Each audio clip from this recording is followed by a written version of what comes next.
Pernah kepikiran nggak secangkir kopi atau HP baru yang kamu pegang itu perjalanannya gimana sih sebelum sampai ke tangan kamu? Nah, di baliknya itu ada sebuah sistem raksasa yang kita temui setiap hari, tapi mungkin jarang kita pahami. Hari ini kita bakal kupas tuntas dunia retail dan grosir. Coba deh lihat sekeliling kita. Dari mall yang megah sampai marketplace online yang nggak pernah tidur. Ini kan pemandangan sehari-hari ya. Tapi, di balik setiap klik beli atau setiap gesekan kartu, ada mesin logistik yang, wow, super kompleks. Dalam beberapa menit ke depan, kita akan lihat cara kerjanya. Oke, ini dia peta perjalanan kita hari ini. Kita mulai dari yang paling kita kenal, etalase toko. Terus, kita ngintip dikit ke dapurnya, yaitu gudang-gudang raksasa. Dan terakhir, kita coba terawang nih, kira-kira masa depan belanja kita bakal kayak gimana sih? Yuk, kita mulai dari titik yang paling dekat sama kita semua, bagian di mana produk dan kita sebagai konsumen akhirnya ketemu.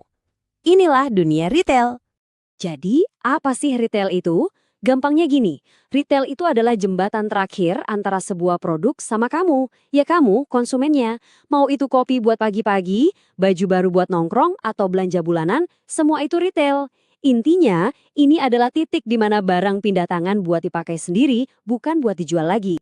Nah, retail zaman sekarang tuh udah jauh banget dari sekedar toko fisik loh. Kita sekarang ngomongin soal omnichannel. Maksudnya apa? Pengalaman belanja kamu tuh nyambung terus nggak putus-putus. Misalnya nih, kamu lihat iklan di Instagram, terus cek stok barangnya di aplikasi toko. Ternyata ada di dekat rumah. Langsung deh kamu samperin buat ambil.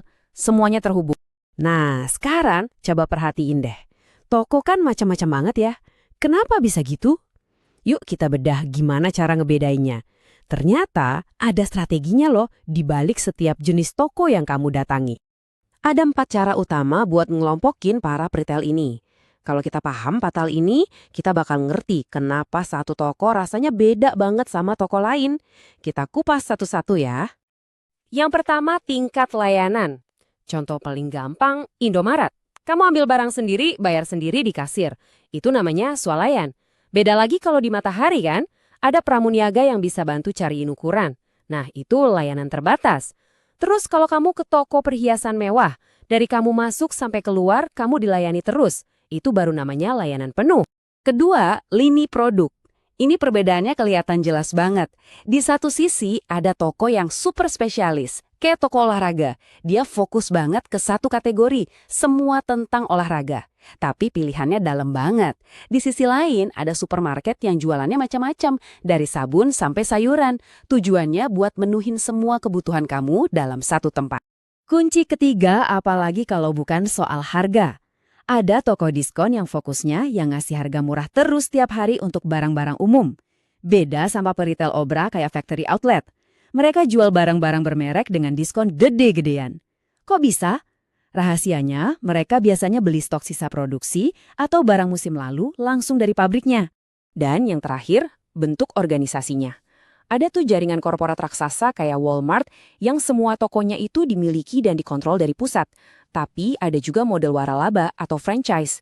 Nah ini kayak Alfamart yang sering kita lihat. Biasanya ada pengusaha lokal yang beli hak buat ngejalanin merek itu di lingkungan mereka. Oke, kita udah ngobrolin bagian yang kelihatan sama kita, para konsumen. Sekarang yuk kita geser sedikit ke belakang panggung. Kita bakal ngintip dunia yang bikin semua ini mungkin terjadi. Dunia grosir. Coba bayangin gambar ini. Sebelum satu barang pun nyampe ke rak toko, kemungkinan besar dia lewat tempat kayak gini dulu. Gudang raksasa. Disinilah keajaiban logistik terjadi. Jutaan produk disimpan, disortir, terus dikirim. Ini adalah jantungnya rantai pasokan yang jarang banget kita lihat. Nah, ini dia beda utamanya sama retail. Grosir itu nggak jualan ke kita-kita, konsumen akhir. Pelanggan mereka itu ya bisnis lain. Mereka jual dalam jumlah super besar ke toko-toko retail yang nantinya toko itu jual lagi ke kita. Atau mereka jual ke restoran yang pakai bahan-bahan itu buat masak. Di dunia grosir ini ada 3 pemain utama. Pertama, ada pedagang grosir. Mereka ini beneran beli barangnya, nyetok di gudang, jadi barang itu milik mereka. Kedua, ada broker dan agen. Nah, mereka ini nggak punya barangnya. Tugas mereka cuma kayak makelar, nyambungin pembeli sama penjual. Terakhir, ada cabang produsen. Ini terjadi kalau pabrikan besar menangani distribusinya sendiri secara langsung. Oke, setelah kita paham dasar-dasarnya, sekarang bagian yang seru nih. Mari kita lihat ke masa depan.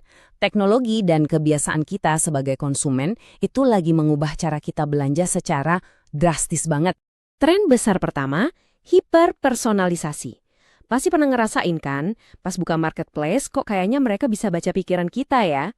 Nah, itulah dia. Mereka pakai data buat ngasih rekomendasi produk yang pas banget. Bahkan sampai ngasih harga dinamis. Harganya bisa beda-beda tergantung siapa kamu dan kapan kamu belanjanya. Semuanya khusus buat kamu. Terus sekarang ini belanja itu bukan cuma soal beli barang, tapi soal pengalaman.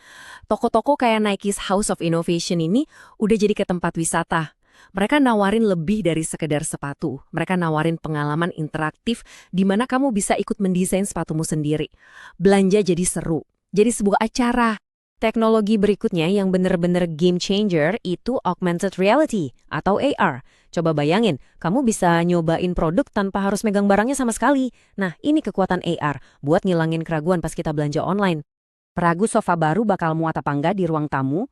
Pakai aplikasi IKEA, kamu bisa taruh sofanya di situ secara virtual lewat kamera HP. Pengen tahu warna lipstik ini cocok nggak di kamu? Coba aja langsung di wajah kamu pakai kamera ponsel. Teknologi ini benar-benar mengubah cara kita mutusin mau beli apa.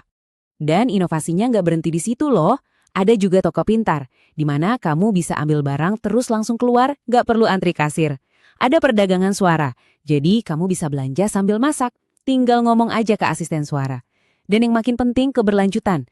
Kayak program di H&M, di mana kamu bisa daur ulang baju lamamu di toko mereka. Wah, masa depan retail ini seru banget ya.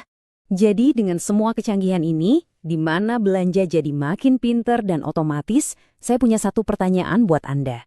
Bagian mana sih dari pengalaman belanja yang menurut Anda nggak akan pernah bisa digantiin sama teknologi? Mungkin serunya nemu barang unik yang nggak dicari? Atau mungkin cuma obrolan singkat sama pramuniaga yang ramah? Coba deh pikirkan. Terima kasih sudah menyimak.